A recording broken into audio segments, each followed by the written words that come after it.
Shereen El Feki, Sex and the Citadel, Intimate Life in a Changing Arab World.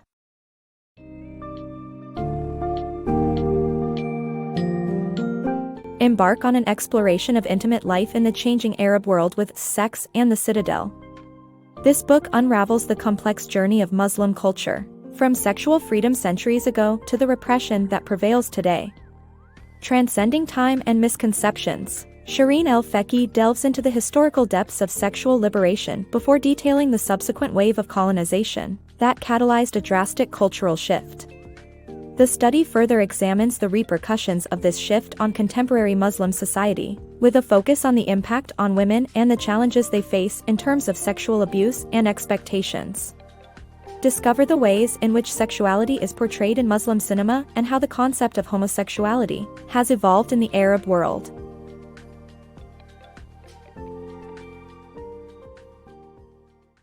Sexual freedom in the Muslim world. Centuries ago, the Muslim world was celebrated for sexual freedom and was indulged by people like Gustave Flaubert, who traveled to Egypt in 1849 to immerse himself in the diverse offerings of pleasure. Sexual liberation came to an end during the 19th and 20th centuries due to colonization, leading to the repression of sexuality. The defeat led to a cultural movement in Muslim society, which blamed society's loose sexual morals and homosexuality. This movement led to the growth of Egypt's Muslim Brotherhood in 1920, advocating for a return to repressive Sharia law. Today, countries like Egypt and Saudi Arabia are known for their sexually restrictive laws, a sharp contrast to the freedom of sexual expression previously celebrated in the Muslim world. Muslims struggle with repressive sexual culture.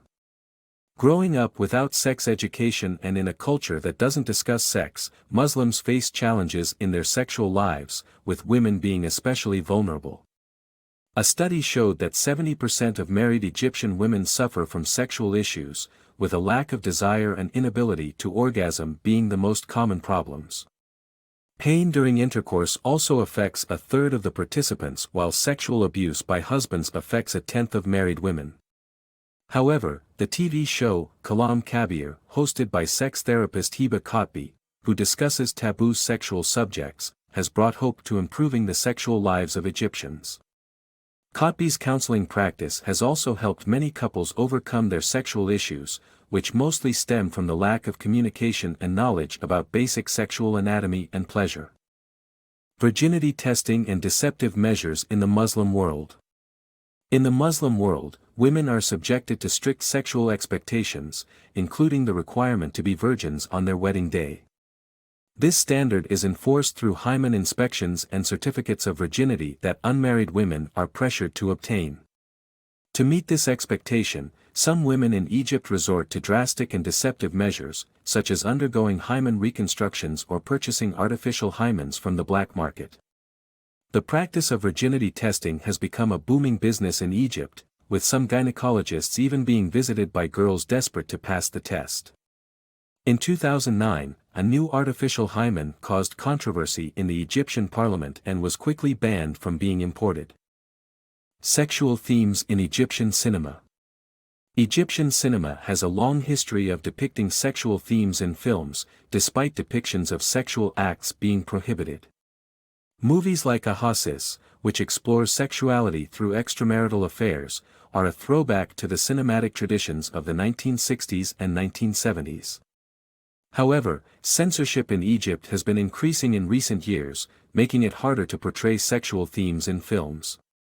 The restrictions on films are myriad, but the biggest taboo is for a film to contrast sexuality with religion, and the modern Muslim Brotherhood has been promoting a new movement called clean cinema. The exploitation of temporary marriages in Egypt.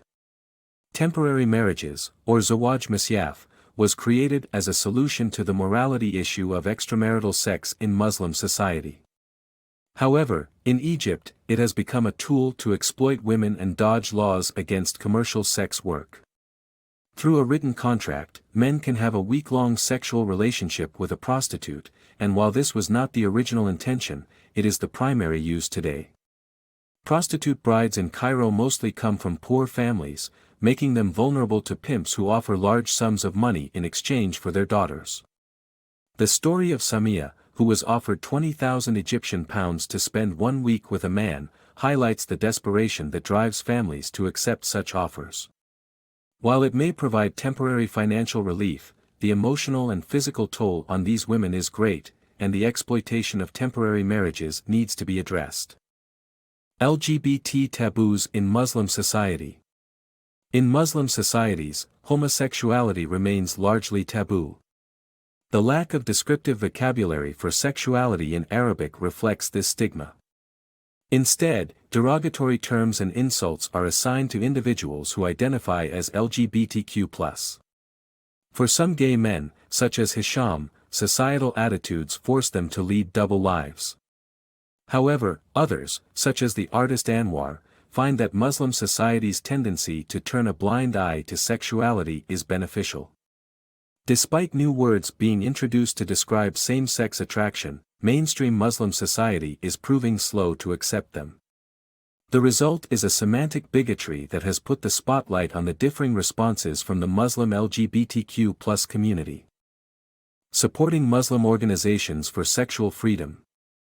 The author argues that independent Muslim organizations play a vital role in promoting sexual freedom in societies where Western aid is often inadequate or misdirected. These organizations depend on funding that local governments refuse to provide, making outside support crucial. The author suggests that the West should provide funding to these organizations rather than imposing Western standards or pushing for secularization. By acknowledging the independence of these groups and their hard work for causes like democracy, HIV prevention, and family planning, the West can help promote a sexually emancipated culture while respecting Muslim values and history.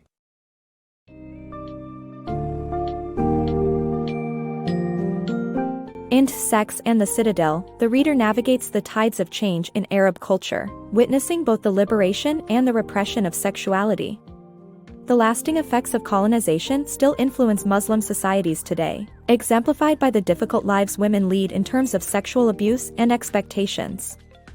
However, the book also unveils glimpses of hope, as many Muslim organizations are tirelessly working towards sexual freedom and gender equality, providing a foundation for potential reform and a return to sexual emancipation. While the path to revolution is not always linear, the journey towards a more liberated Arab world is undeniably ongoing, with a promising future resting on the support and acceptance of different cultural approaches and a revisiting of the rich, sensual roots of Islam.